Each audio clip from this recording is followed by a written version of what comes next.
ప్రియమైన స్నేహితులారా, యేసుక్రీస్తు నామములో మీకు నా వందనాలు తెలియజేస్తా ఉన్నాను.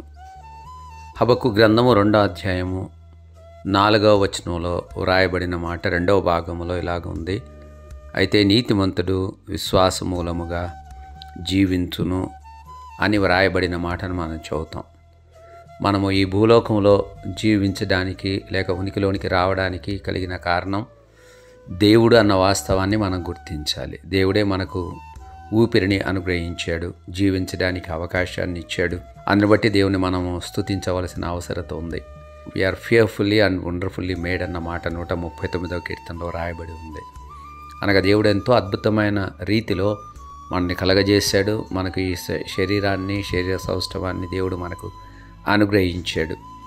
భౌతికమైన జీవితము, ఆత్మీయమైన జీవితం అనగా ఈ ఆత్మ మన యొక్క భౌతికమైన శరీరంలో నివాసం చేస్తూ ఉంది.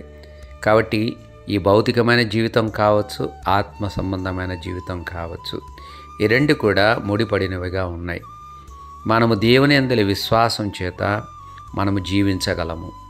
దేవుని యందలి విశ్వాసంతో మనము నీతిమంతులంగా తీర్చబడతాం.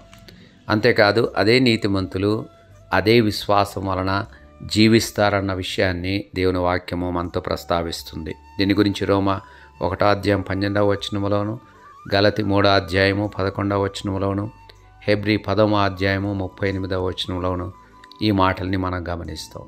అనగా విశ్వాస మూలమున మనం జీవించటం నేర్చుకోవాలి.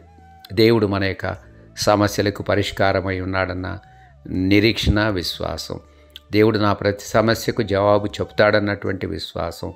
ఈ దినాన నేను ఎదుర్కోబోయేటువంటి ప్రతి సమస్యను దేవుని యందలి విశ్వాసం వలన నేను జయిస్తాను అనేటువంటి విశ్వాసం మనకు అవసరం. తద్వారా శత్రువును మనం ఎదిరించగలము, శత్రువు యొక్క బలాన్ని ఎదిరించగలము, శత్రువు కలిగించే అపనమ్మకాన్ని మనం ఎదిరించగలము, ఓడించగలము. విజయవంతులుగా మన విశ్వాస యాత్రను కొనసాగించగలము. అలాగా చేయడానికి దేవుడు మనకు తన యొక్క కృపను అనుగ్రహించునుగాక.